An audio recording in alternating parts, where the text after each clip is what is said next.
Hey everyone, this is Shweta. Welcome to UPSC वाला। वापस आ गए हम आपके लिए एक नया सेशन लेके। और आज की क्लास में हम डिस्कस करने वाले हैं हमारे मॉडर्न हिस्ट्री का नेक्स्ट इंपॉर्टेंट चैप्टर, जहां पर हम जानने वाले हैं इंडिया के इंडिपेंडेंस और पार्टीशन के बारे में। यानी भारत को आज़ादी तो मिलती है, लेकिन आज़ादी हमारी न पहले शांति भरी थी, उसके लिए भी हमें काफ़ी स्ट्रगल करना पड़ा। इवन आज़ादी वाले दिन तक हमें एक बहुत बड़ा बोल सकते हैं एक बहुत बड़े दुख का सामना करना पड़ा। क्या हमारे देश का विभाजन हुआ था, तो हमें आज़ादी भी इतने आराम से नहीं मिलती है। उस दिन तक भी हमारे देश का पार्टीशन होता है।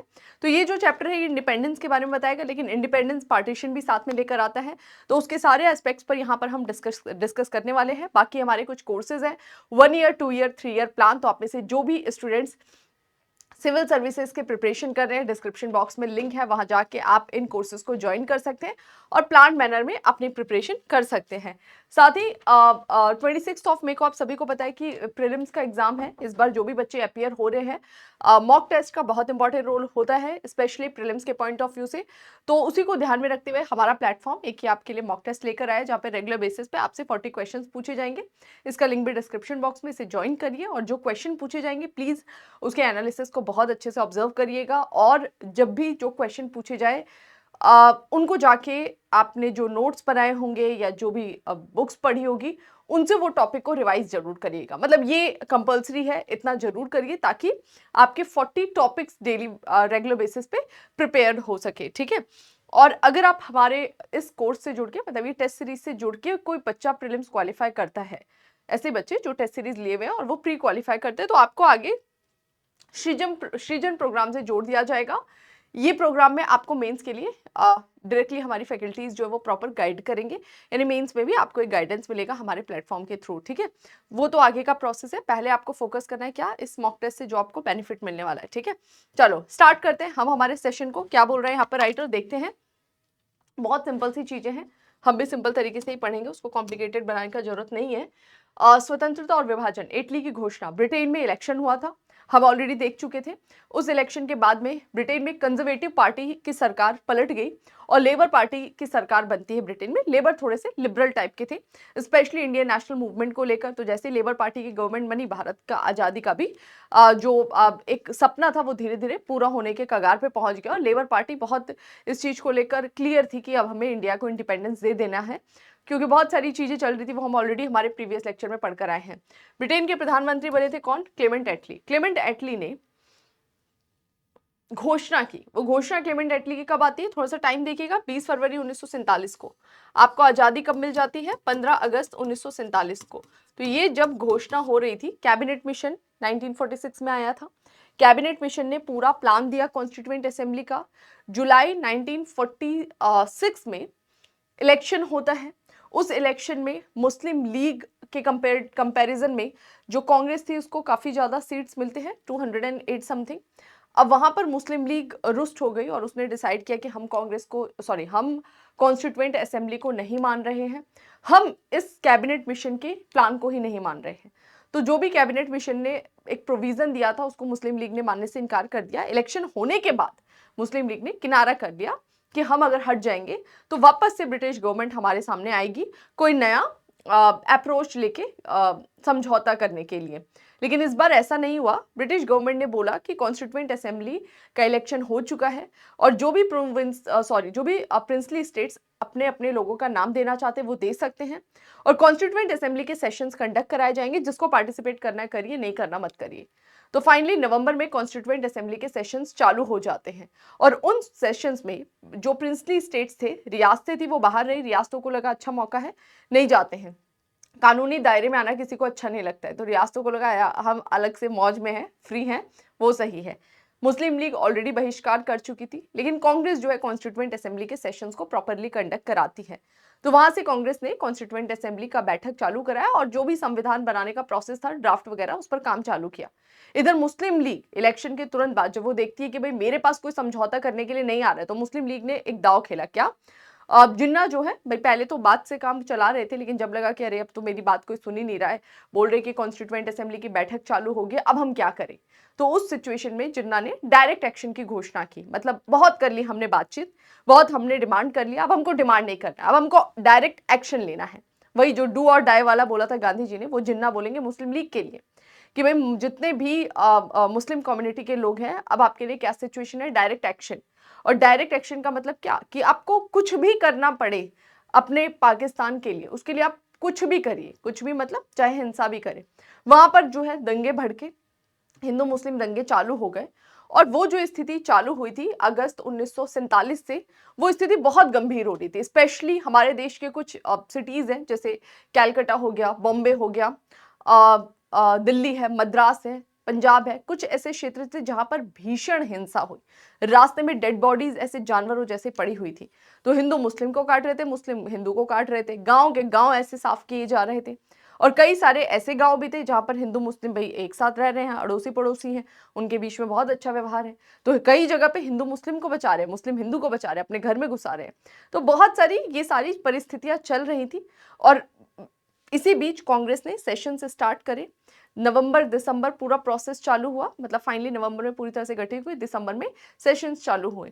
जनवरी में मुस्लिम लीग का वेट कर रही थी कांग्रेस की, जब मुस्लिम लीग आगे आती है तब जाके हम ड्राफ्ट पास करें। लेकिन जब मुस्लिम लीग ने जनवरी में प्रॉपरली अनाउंसमेंट कर दिया कि वो नहीं पार्टिसिपेट करेगी कॉन्स्टिट्यूएंट असेंबली में, तब कांग्रेस ने भी फाइनली जो कॉन्स्टिट्यूएंट असेंबली का सेशंस कंडक्ट करा रहे थे, उन्होंने जो संविधान के लिए उद्देश्य प्रस्ताव, सॉरी ड्राफ्ट मैं बोल रही हूँ, ऑब्जेक्टिव रेजोल्यूशन जो लेकर आए थे नेहरू जी, उसको फाइनली उन्होंने पास कर दिया। ठीक है, ऑब्जेक्टिव रेजोल्यूशन पास हुआ। अब मुस्लिम लीग और हड़बड़ा जाएगी, यानी जनवरी के बाद और भीषण दंगे हमें दिखाई देते हैं देश में, बड़ी बड़ी संख्या में। ठीक है, तो फरवरी में स्थिति बहुत ही मतलब बहुत ही गंभीर हो चुकी थी। और भारत में कौन रूल कर रहा था, ब्रिटिश इंडियन गवर्नमेंट, यानी ब्रिटेन रूल कर रहा है। ब्रिटेन की हर जगह पे क्या हो रही है, थू थू हो रही है कि तुम क्या कर रहे हो, भारत में इतना दंगा, इतने लोग मार रहे हैं, है ना। अब मानवाधिकार की बात हो रही है नेशनल लेवल पर, इंटरनेशनल लेवल पर। तो अब ब्रिटेन की सरकार ने घोषणा कर दिया कि देखो हम जल्द से जल्द भारत को आजाद करना चाहते हैं। और 20 फरवरी 1947 को ये अनाउंसमेंट हो रही है।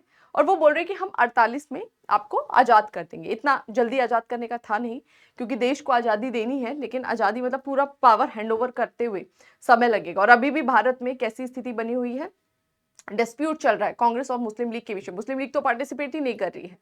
तो अब यहाँ पे क्लेमेंट एटली ने घोषणा करा, क्या बोल रहे हैं वो, कि देखो कुछ भी हो 30 जून 1948 तक हम भारतीयों को सत्ता दे देंगे। भारतीयों को सत्ता का मतलब अगर कुछ समझौता हो जाता है तो इनकी केंद्र की सरकार को, या जो सेंटर में बैठेंगे उनको हम सत्ता देकर जाएंगे। और अगर कोई समझौता नहीं होता फिर भी हम सत्ता का हस्तांतरण कर देंगे, हम तो पावर दे देंगे, हमें बाकी चीजों से कोई मतलब नहीं। और हम पावर किसे दे देंगे, जो प्रोविंसेस है ना उन्हें पावर दे देंगे। फिर अगर समझौता होके सेंटर में चीजें बन रही है तो ठीक है, अदरवाइज हम प्रांतों को शक्तियां दे देंगे। कुल मिला के क्लेमेंट एटली ने घोषणा कर दी कि देखो आजादी हम तुमको देके, पावर देके हम निकल रहे हैं यहां से, क्योंकि अब हमारा वैश्विक रूप से इमेज खराब हो रहा है, जो इतनी हिंसा हो रही है। ठीक है, संविधान ना बनने पे ब्रिटिश सरकार तय करेगी सत्ता किसे सौंपे। ठीक है, अगर आपका कॉन्स्टिट्यूशन बन जाता है, चीजें वर्क कर जाती है तो बहुत अच्छा है, अदरवाइज भी हम पावर आपको देंगे। अब सेंटर को दे, प्रोविंस को दे, जो मिलेगा उसको पकड़ा के हम यहां से निकल लेंगे। ठीक है, तो अगर कांग्रेस तो कांग्रेस, मुस्लिम लीग तो मुस्लिम लीग, इसको था कि हमको यहां से जाने का है। वेवल के स्थान पे अब इसके लिए क्लेमेंट एटली ने एक और बड़ी घटना, जो बड़ी चीज की सामने आई, वो क्या, वेवल के कंपेरेटिवली क्लेमेंट एटली को था कि बेटन ज्यादा योग्य है, बेटन थोड़ा सा जल्दी डिसीजन लेगा। और माउंट बेटन को उन्होंने भारत का नया वायसरॉय बनाया कि भाई आओ और आकर थोड़ा सा गतिविधि तेज करो।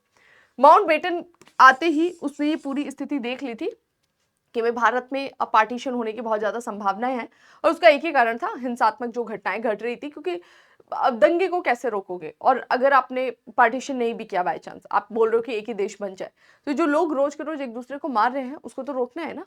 तो कुल मिला के इटली की जो भी ये अनाउंसमेंट थी, ये दिखा रही थी कि चांसेस है पाकिस्तान के बनने की। अभी तक ऑफिशियली अनाउंसमेंट नहीं हुआ था, लेकिन इन सारी घोषणा ने ये दिखा दिया कि इटली अगर समझौता हो जाता है तो ठीक, अगर समझौता नहीं होता है कांग्रेस मुस्लिम लीग के बीच में, तो वो परहेज नहीं करेंगे किससे, पाकिस्तान को बनाने से, क्योंकि उसको सत्ता सौंप के निकलने का इधर से। ठीक है, कांग्रेस और लीग की क्या प्रतिक्रिया थी जो इटली ने अनाउंसमेंट किया, ब्रिटेन के प्रधानमंत्री ने जो भी बोला उसमें कांग्रेस जो है वो थोड़ी सी ओके थी। कांग्रेस द्वारा उपनिवेशों को सत्ता हस्तांतरित करने की योजना स्वीकृत। कांग्रेस बोल रही कि हाँ हम भी चाहते हैं कि आप ज्यादा जल्दी से जल्दी पावर जो है वो दे दीजिए, उसके बाद हम निपट लेंगे। कांग्रेस क्यों यहाँ पर रेडी हो गई, कांग्रेस इसलिए रेडी हुई, कांग्रेस को लगा कि देखो जितना जल्दी ये सत्ता सौंप दे, क्योंकि समझौता वैसे भी होने नहीं वाला है, और इन्होंने बोला है कि चलो पावर देके जो जैसा है उसको वैसे ही पावर देके हम यहाँ से निकल जाएंगे। तो अगर ये मान लो रियासतों को पावर दे भी देती, कांग्रेस थोड़ा रियासतों को लेकर ज्यादा कंसर्न थी कि जितनी भी रियासतें राजा महाराजा है अगर उनको बाई चांस पावर भी देते तो नेहरू जी और सरदार वल्लभ भाई पटेल प्रिपेयर्ड बैठे थे कि हम रियासतों से बातचीत करके उनको अपने में मिला लेंगे। तो उनके दिमाग में था कि ठीक है ये जल्द से जल्द हमें पावर दे और पावर दे के यहाँ से निकले, फिर हम रियासतों से बात करके उनको अपने में मिला लेंगे। तो उनको था कि ठीक है कोई बात नहीं, आप हमको पावर दो और निकलो यहाँ से, वो रेडी थी। और कांग्रेस को ये भी बात समझ में आ गया था कि देखो मुस्लिम लीग के साथ कोई समझौता होना हवाना है नहीं। मुस्लिम लीग जो है अलग डिमांड करी पाकिस्तान की, तो समझौता तभी है जब पाकिस्तान बन जाए। तो कांग्रेस को था कि समझौता वैसे भी कुछ होने वाला है नहीं, कहीं से कहीं तक दूर दूर तक कोई चीजें दिखाई नहीं दे रही थी, ऊपर से दंगे और हो रहे हैं, मार कटाई और हो रही है हिंदू मुस्लिम के बीच में। तो उनको था कि ठीक है तुम जैसा बोल रहे हो सही है, सत्ता दो, पावर दो और निकलो यहाँ से, ठीक है। अब यहीं पर स्थिति क्या आएगी, भारत विभाजन की। भारत विभाजन की स्थिति कब आई, जब समझौता हुआ नहीं, अब सत्ता किसी को तो सौंपना है ना, कैसे सौंपे, किसको सौंपे। तो स्थिति गंभीर बनी हुई थी और लगातार हिंसात्मक घटनाएं हो रही थी। और वो हिंसा कब रुकती, मतलब अब कांग्रेस भी देख रही थी ना कि हिंसा तो बहुत ज्यादा हो रही है, इसको रोकना है ना। अगर मान लो बोल भी दे कि हम एक ही देश बना के यहाँ से जा रहे हैं तो और ज्यादा दंगे होंगे और लोग मरेंगे, तो फिर कांग्रेस भी हाथ खड़ा कर लेगी, चलो जो ये मांग रहे हैं इनको दे दबा के छुट्टी करो, बोल रहा अलग पाकिस्तान दे दो। उधर ब्रिटिश गवर्नमेंट भी तैयार बैठी थी, बस वो कांग्रेस का ही वेट कर रही थी कि कांग्रेस हामी भरे तो हम प्रोसेस आगे बढ़ाए, और मुस्लिम लीग के लिए तो डिमांड ही यही थी। तो कुल मिला के 1947 के सांप्रदायिक दंगे जो चल रहे थे धर्म के नाम पर और कांग्रेस व लीग के मध्य बढ़ते गतिरोध, इन दोनों के बीच में लगातार डिस्प्यूट बढ़ रहे थे डेली बेसिस पे, कोई भी सॉल्यूशन निकल कर आ नहीं रहा था और स्थिति गंदी हो रही थी। भारतीय राष्ट्रवादी विभाजन के संबंध में सोचने को विवश हो गए। विवश होने का कारण सिर्फ और सिर्फ यही था, सांप्रदायिक दंगे, ठीक है। अगर दंगे नहीं होते तो क्या पता ब्रिटिश गवर्नमेंट थोड़ा सा दबाव डाल देती लीग पर, और अगर दंगे नहीं होते तो क्या पता कांग्रेस दबाव में ले आती लीग को। तो कुल मिला के जो दंगे ऐसी चीज थी जिसमें लोग मर रहे हैं ना, वहां पर क्या आप दबाव किसी पे डालोगे। और दूसरा, ब्रिटिश गवर्नमेंट चाहती तो वो स्ट्रिक्टली भी एक्शन ले सकती थी, जैसे उसने कॉन्स्टिट्यूएंट असेंबली के टाइम में लिया कि उसके सेशंस होंगे चाहे कोई पार्टिसिपेट करे ना करे। लेकिन यहाँ पर ब्रिटिश गवर्नमेंट भी खेल खेल रही थी, वो चीजों को ऑब्जर्व कर रही थी अपने पे, एक्चुअली वो कोई ब्लेम लेना चाहती नहीं थी। उसको नहीं फर्क पड़ा था भारत के एक टुकड़े 50 हो 100 हो, उसको ये था कि ठीक है सौंपना है और सौंप के निकलने का यहाँ से, ठीक है। तो ब्रिटिश गवर्नमेंट ने भी कुछ ऐसा नहीं बोला कि भाई भारत एक ही रहेगा, एक ही रूप में आजाद होगा, वो भी स्थिति नहीं आई। तो कुल मिला के कांग्रेस के हाथ खड़ा करने की देरी थी। जैसे कांग्रेस ने हाथ खड़ा किया कि कर दो विभाजन, दंगे को रोकने के लिए ब्रिटिश गवर्नमेंट ऑलरेडी प्रिपेयर्ड बैठी थी। और कांग्रेस ने यह भी बोला कि जब आप विभाजन कर रहे हैं, थोड़ा सा बंगाल और पंजाब को लेकर ज्यादा डिस्प्यूट सामने आ रहा था। बंगाल और पंजाब, ये जो आज का आप वेस्ट बंगाल और बांग्लादेश वाला रीजन देख रहे हैं, एक्चुअली जो बांग्लादेश है ये 1947 में जब इंडिपेंडेंट हुआ था तो इस हिस्से को कहा जाता था ईस्ट पाकिस्तान, पूर्वी पाकिस्तान। पाकिस्तान के दो हिस्से थे, एक ईस्ट पाकिस्तान और एक ये वाला हिस्सा जिसे वेस्ट पाकिस्तान कहते हैं, जिसको आज आप मेन पाकिस्तान के नाम से जानते हो।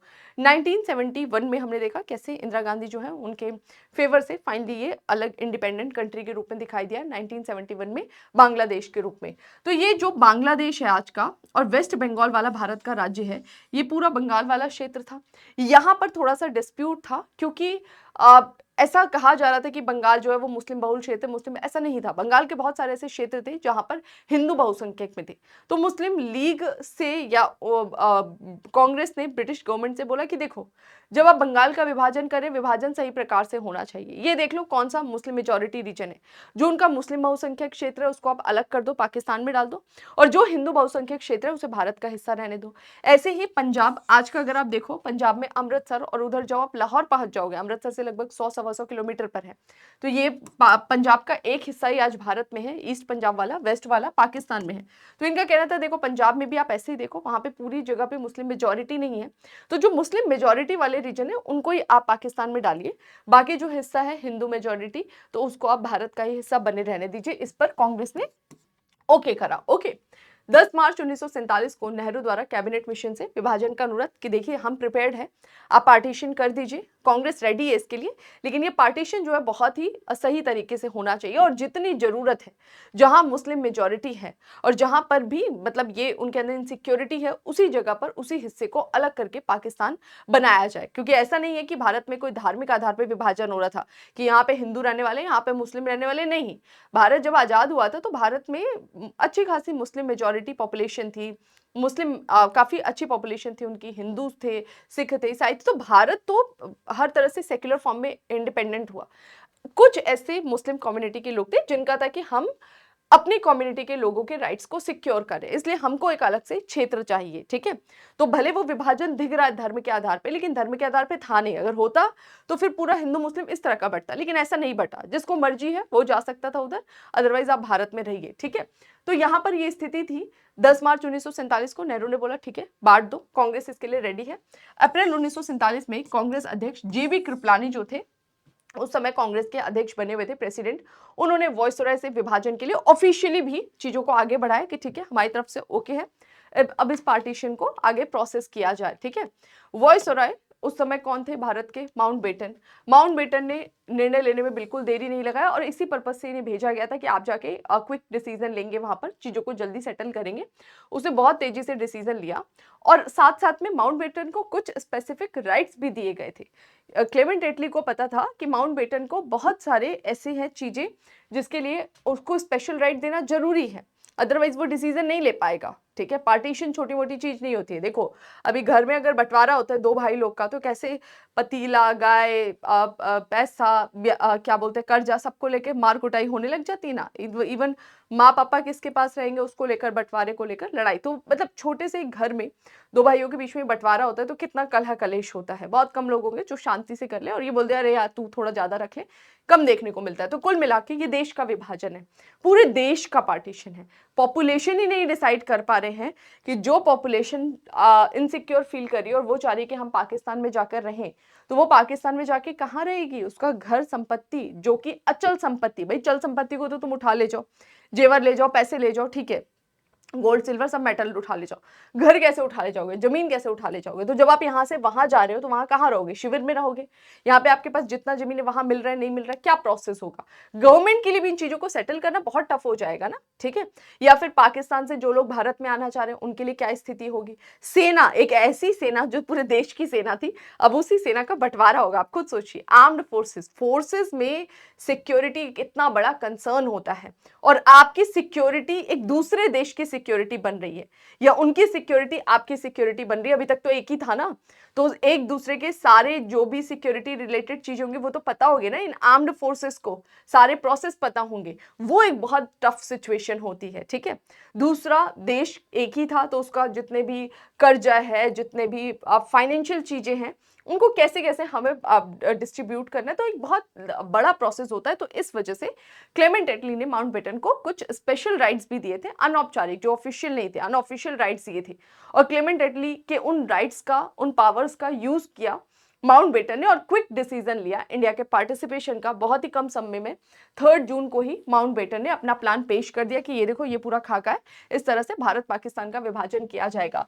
ब्रिटिश सरकार द्वारा भारतीयों को जल्दी सत्ता देने का दबाव बना हुआ था माउंटबेटन पर कि जल्दी से जल्दी सत्ता दो। वहीं भारतीय परिस्थिति में निर्णायक मोड़, साथ ही जिन्ना पाकिस्तान से कम कुछ स्वीकारने को तैयार नहीं। मतलब कुल मिला के स्थिति ऐसी बनी हुई थी कि माउंटबेटन के सामने भी कोई और रास्ता नहीं था, जल्दी डिसीजन देना ही उसके पास एक ऑप्शन था। क्योंकि भारत में दंगे हो रहे, पर डे जितने लोग मरे उसका सारा ठिकरा किस पे फूट रहा है? ब्रिटिश गवर्नमेंट पे फूट रहा है, और उसका सॉल्यूशन भी कुछ नहीं है। जिन्ना बोल रहे थे कि हमको कुछ मतलब ही नहीं, पाकिस्तान नहीं तो ये रुकेगा नहीं, पाकिस्तान चाहिए ही चाहिए, ठीक है। तो पता था डिसीजन लेना है तो डिले क्यों करना है, क्विक डिसीजन लिया गया और 3 जून प्लान पेश किया गया। 3 जून प्लान जो माउंटबेटन पेश करेगा उसको यहाँ पे प्लान पेश करके कहाँ जाएगा? ब्रिटेन की सरकार के पास, क्योंकि इंडिया में कौन रूल कर रहे हैं? British government. ब्रिटिश पार्लियामेंट उसको पास करेगी, एक्ट के रूप में कन्वर्ट करेगी, है ना। ये तो इन्होंने तो प्लान दिया ना, प्लान को कानून बनाना होगा, कानून तो देश में लागू होगा ना। और फिर वो कन्वर्ट होके क्या बन जाता है? 1947 का इंडिया इंडिपेंडेंस एक्ट, भारत स्वतंत्रता अधिनियम 1947 भारत में लागू कर दिया जाता है। और उसी के साथ में भारत पाकिस्तान, दो इंडिपेंडेंट कंट्रीज हमें दिखाई देती हैं पार्टीशन से। ये दो कंट्रीज बनती है। तो यहाँ पर कैसे बनी ये कंट्रीज, इनका पूरा प्रोसेस बता रहा है। भारत द्वारा डोमिनियन दर्जा स्वीकार करने का कारण, देखो जब हमारे देश को आज़ादी मिली थी या पाकिस्तान को जो आज़ादी मिली थी विभाजन के साथ, यहाँ पर दोनों को डोमिनियन टर्म यूज किया जा रहा था। हालांकि एक और टर्म मैं बोल सकती हूँ, स्वतंत्र डोमिनियन, ये वर्ड यूज किया जा रहा था।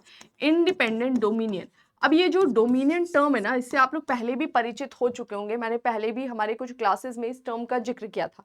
डोमिनियन का मतलब है कि आप आज़ाद हैं, आप अपना प्रशासन खुद करेंगे अपने कॉन्स्टिट्यूशन के हिसाब से जो आप लोगों ने बनाया होगा, लेकिन आप ब्रिटेन के अधीन रहते हुए, हायर मैनेजमेंट के अधीन रहते हुए अपना जो भी सेल्फ गवर्नेंस वाला काम है वो करेंगे, ठीक है।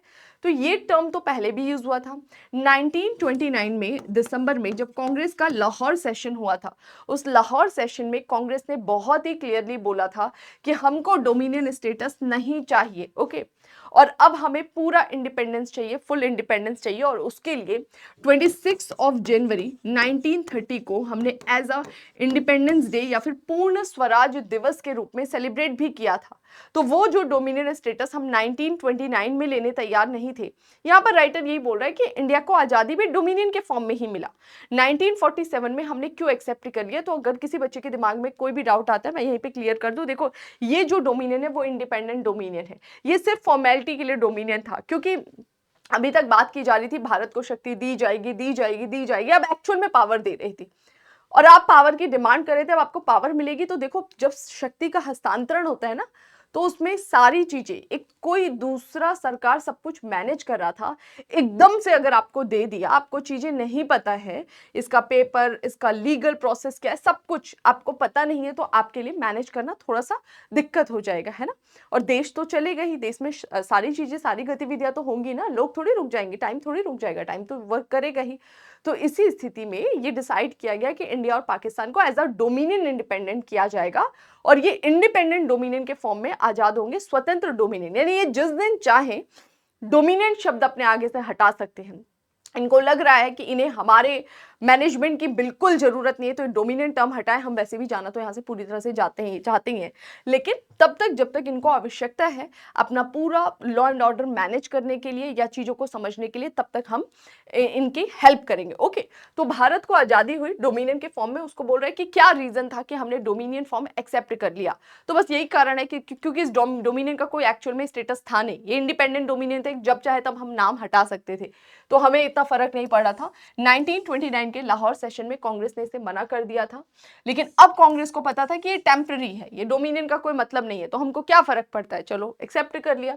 और ये उस समय जरूरी था, शांतिपूर्ण और त्वरित सत्ता हस्तांतरण के लिए जो उस समय स्थिति थी, उसमें जरूरी था कि इस पर बहस करने की जगह इसको एक्सेप्ट किया जाए, क्योंकि पावर आगे जाना है। अब उस पावर को अपने थोप के निकल गए यहाँ से, और पता ही नहीं लोगों को कैसे क्या मैनेज करना है। मतलब स्किल की कमी नहीं है इंडियंस के पास में, स्किल है, नॉलेज है, सब कुछ है, लेकिन दूसरा जो चीजों को मैनेज करके गया वो आपको पूरा समझाना पड़ेगा ना। तो उस समय जो स्थिति था, एक तो ये कि आपको आराम से समझा के फिर आजादी देकर जाए, तो डोमिनियन ना दे, फुल इंडिपेंडेंस दे दे, लेकिन वो आराम से समझाने का समय नहीं है ना, देश में हिंसा चल रही है, तो तुरंत आजादी देनी है, और वो तुरंत आजादी में आपको मैनेजमेंट नहीं डिस्टर्ब होना चाहिए। तो इसके लिए हमने डोमिनियन फॉर्म में आजादी दे दी कि तुरंत आजादी भी मिल गई, तब तक हम तुम्हारी हेल्प के लिए पड़े हुए। तो जो आवश्यकता थी उसके हिसाब से डोमिनियन स्टेटस जरूरी था। देश में विस्फोटक परिस्थिति, ये सारे दंगों की बात कर रहे हैं, जो हिंदू मुस्लिम दंगे हो रहे थे उसके लिए टर्म यूज कर रहे हैं, विस्फोटक स्थिति बनी हुई थी, और उस स्थिति में कांग्रेस के लिए भी जरूरी था कि अब हम डीले ना करें, अब पावर हमें हमारे हाथ में ले लेना चाहिए, क्योंकि जितना देर हुआ उसकी वजह से आज पाकिस्तान की मांग उठ गई। अगर और डिले हुआ तो पता नहीं कैसी स्थिति सामने आ सकती है। तो अब हम ये भी नहीं रुक सकते कि एक साल और तुम आराम से हमें प्रशासन समझाओ, और एक साल बाद हम प्रशासन समझ जाएंगे, जब उसके बाद तुम हमको आजादी दो। तो वो कांग्रेस को पता था कि नहीं, अब डिले करना और स्थिति को गलत बनाना होगा, तो तुम हमें आजादी दो तुरंत के तुरंत, तब तक हेल्प के लिए डोमिनियन स्टेटस फॉर्म में आप डाल दो। प्रशासनिक और सैन्य ढांचे की निरंतरता के लिए भी आवश्यकता था डोमिनियन स्टेटस, कि पूरा हम एडमिनिस्ट्रेशन, पूरा हम मिलिट्री जो स्ट्रक्चर है उसको अच्छे से समझ सके, कैसे उसको वर्क कराना है, क्या फंक्शंस होंगे, उसके लिए जरूरी था कि हम डोमिनियन फॉर्म में ही आजाद हो, लेकिन ये इंडिपेंडेंट डोमिनियन था, ठीक है। तो अगर आपसे पूछा जाएगा कभी भी कहीं इंटरव्यू में या फिर मेंस में, तो आपको डरने का नहीं, बहुत आराम से, ये इंडिपेंडेंट डोमिनियन है, इसका कोई मतलब नहीं है, ऑफिशियली है, एक्चुअल में इसका कोई जरूरत नहीं है, और इतनी ही जरूरत थी जितनी जरूरत थी उतना हमने इसको यूज किया, ठीक है। ब्रिटेन द्वारा सत्ता हस्तांतरण की तिथि समय से पूर्व के कारण, क्या कारण था कि जो क्लेमेंट एटली अनाउंसमेंट कर रहा है कि हम तुमको 1948 में आजादी देंगे, 20 फरवरी 1947 को क्लेमेंट एटली बोल रहा है कि हम तुमको 1948 में आजादी देंगे। ऐसा क्या घटना घट गई कि वो समय से पूर्व, मतलब अभी भी जब माउंटबेटन भी अपना प्लान पेश कर रहा था तब तक भी नहीं था कि अगस्त में आजादी, तब भी माउंटबेटन को बोला गया था देखो तुम अक्टूबर तक अपना पूरा प्लान पेश कर दो। तो ऐसा क्या कारण था कि क्विक डिसीजन लिया गया और फटाफट देश को आजादी दे दी कि साल भर पहले ही आजादी मिल गई।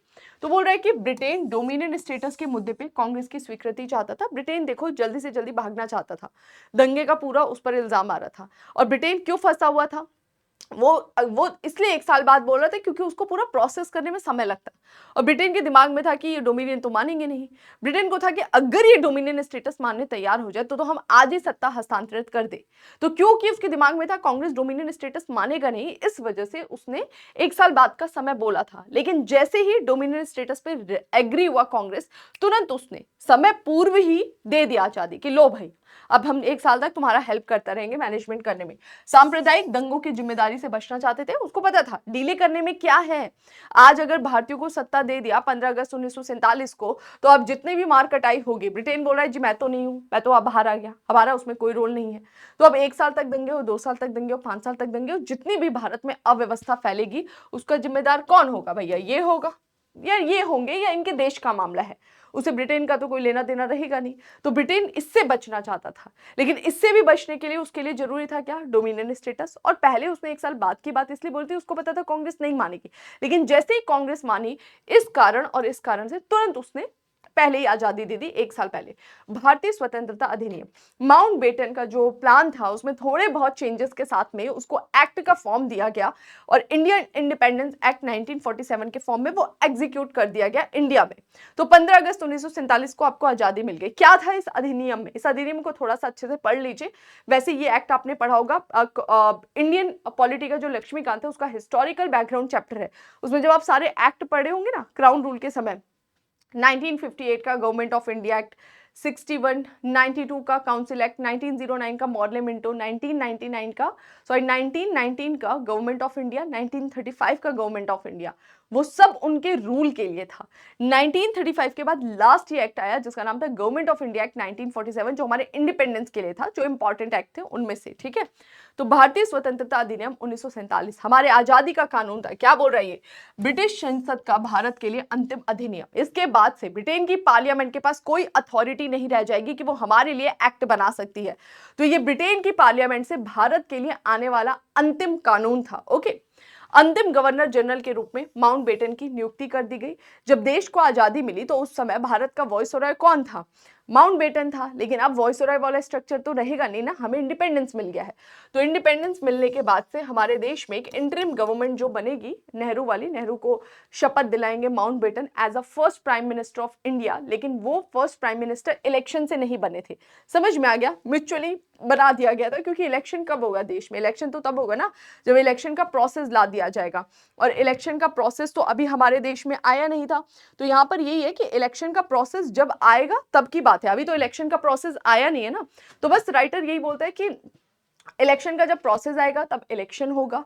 अब और वो कब आएगा, जब हमारा कॉन्स्टिट्यूशन बन जाएगा, और कॉन्स्टिट्यूशन अभी बना नहीं है हमारा। तो उस समय तक के लिए देश में एक प्रधानमंत्री की नियुक्ति कर दी गई, कैबिनेट जो है वो बना दिया गया, और जो वॉइसरॉय ऑफ इंडिया था इन्हें क्या बना दिया गया, भारत का गवर्नर जनरल बना दिया गया माउंटबेटन।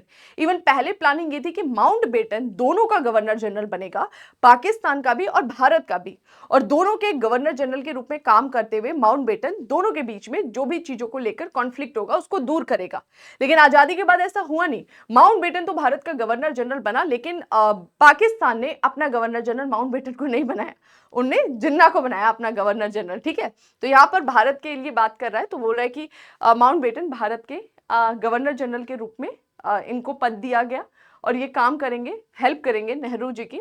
18 जुलाई 1947 को ब्रिटिश संसद से ये एक्ट पारित हो गया, यानी ब्रिटेन की पार्लियामेंट ने कब इसको पारित कर दिया, फाइनली मुहर। जैसे हमारे देश में कोई एक्ट बन रहा है, लोकसभा राज्यसभा दोनों से पास होने के बाद से हमारे प्रेसिडेंट ऑफ इंडिया के फाइनल मुहर लगते हैं, तो ऐसे ही वहां पर जो उनका लोअर हाउस है, जो उनका अपर हाउस है, वहां से प्रोसेस होके क्राउन जो है वो मेन ऑफिशियल हेड है, तो वहां पर उनके मुहर लगेगी और फिर वो एक्ट में कन्वर्ट होगा। तो ये जो एक्ट में कब बना, तो बोल रहा है कि 18 जुलाई 1947 को ब्रिटेन की पार्लियामेंट ने इसको पारित कर दिया, कानून बन गया ये। और इसी के साथ भारतीय उपमहाद्वीप, जो हमारा पूरा इंडियन सब कॉन्टिनेंट है, ओके, ये हमारा उपमहाद्वीप उपमहाद्वीपों को दो उपनिवेशों भारतीय संघ और पाकिस्तान में बांटा गया कि ये भारत होगा और ये वाला हिस्सा पाकिस्तान होगा। पाकिस्तान के पास ये दो हिस्से आए और ये जो बॉर्डर है इसके लिए भी एक अलग से कमेटी बनाई गई थी, उसका नाम था सीमा आयोग, उसका हेड बना हुआ था रेडक्लिफ, ओके।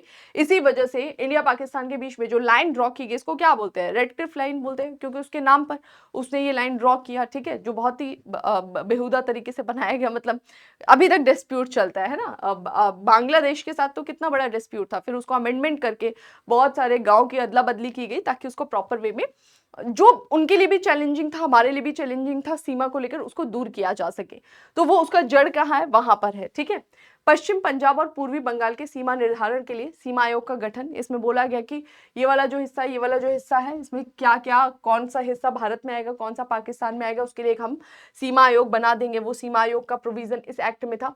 सरकार और रियासतों के मध्य हुई सभी संधियां समाप्त कर दी गई। सभी संधियां समाप्त का मतलब है, क्योंकि ब्रिटिश जब इंडिया में रूल कर रहे थे तो पूरे इंडिया में तो रूल नहीं कर रहे थे, भारत के काफी सारे क्षेत्र पर उन्होंने अधिकार कर लिया था, ऑलमोस्ट 2/3 पार्ट पर, लेकिन बाकी जो रीजन था वो इंडिपेंडेंट थे।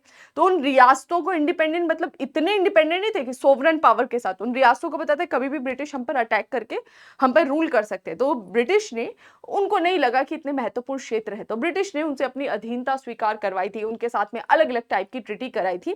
तो जब ब्रिटिश रूल इंडिया में खत्म हो रहा है, तो उन सारी रियासतों के साथ ब्रिटेन ने जो भी संधियां की थी, वो संधियां भी इसी एक्ट से खत्म हो गई। शाही उपाधि से भारत का सम्राज्ञी या सम्राट का पद समाप्त। भारत का सम्राट, आप सभी को पता है कि ईस्ट इंडिया कंपनी का रूल खत्म हो गया था, 1858 से क्राउन रूल इंडिया में चालू हुआ। यानी अब भारत में कौन रूल करने वाली थी, ब्रिटेन की क्राउन रूल करने वाली थी, ब्रिटेन में रहते हुए। तो वहां से ब्रिटेन में पद लाया गया था, उसको बोलते हैं भारत का सम्राज्ञी या सम्राट। तो उस पद को समाप्त कर दिया। भारत आपका उपनिवेश ही नहीं है, तो अब उस टाइटल का मीनिंग क्या होगा, तो ये पद भी समाप्त कर दिया गया, ठीक है।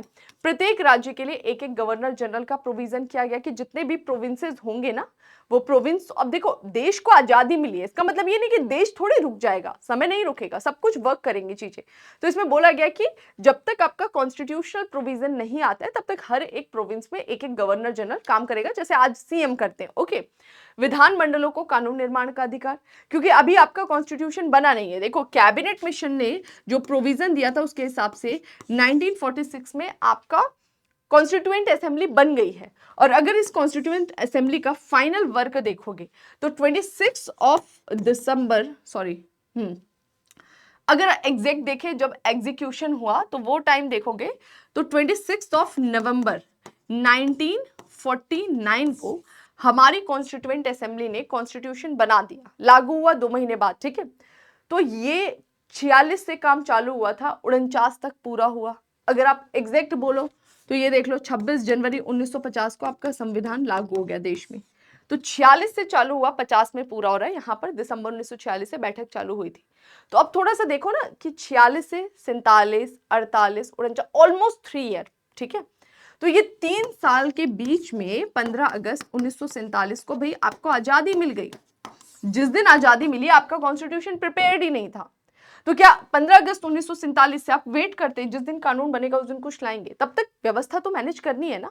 तो इस वजह से बोला गया कि हर एक राज्य में गवर्नर जनरल होगा, हर एक राज्य की विधानमंडल को अधिकार होगा कि जब तक आपका कॉन्स्टिट्यूशन नहीं बनता, क्योंकि अभी तक तो ब्रिटिश रूल था ना, ब्रिटेन के कानून चल रहे थे। अब ब्रिटेन के कानून अगर आप आगे भी एग्जीक्यूट करोगे देश में, तो ब्रिटिश कानून कैसे थे, इंडिया का एक्सप्लॉयटेशन करने वाले ना। तो जब तक आपका अपना कॉन्स्टिट्यूशन नहीं बन जाता तब तक हर एक विधानमंडल को यह शक्ति है कि वो लॉ एंड ऑर्डर मेंटेन करने के लिए खुद से कानून का निर्माण कर सकती है। संविधान बनने तक 1935 का अधिनियम लागू, और जब तक आपका कॉन्स्टिट्यूशन नहीं बन जाता तब तक के लिए 1935 का गवर्नमेंट ऑफ इंडिया ही हमारे देश में लागू रहेगा। 1935 का गवर्नमेंट ऑफ इंडिया इसलिए बोला गया क्योंकि 1935 के अधिनियम में काफी सारी चीजें ऐसी थी जो हमारे मनमानी रूप से लाई गई थी। इवन हमारा जो कॉन्स्टिट्यूएंट असेंबली था वो भी 1935 के अधिनियम से लगभग 1935 के अधिनियम से लगभग 200 कानून डायरेक्टली उठा लेगा। ठीक है, तो ये थोड़ा सा आपको ध्यान रखना है कि यहाँ पर राइटर यही बोलता है कि 1935 का एक्ट जो है, ब्रिटिश गवर्नमेंट ने बोला कि 1935 का जो एक्ट है ये एक्ट आगे कंटिन्यू किया जाएगा। ठीक है, अब मैं आपको एक और चीज यहाँ पर बोल रही थी कि 1935 का एक्ट का मतलब ये नहीं कि ये वर्ड टू वर्ड उसको अपनाए।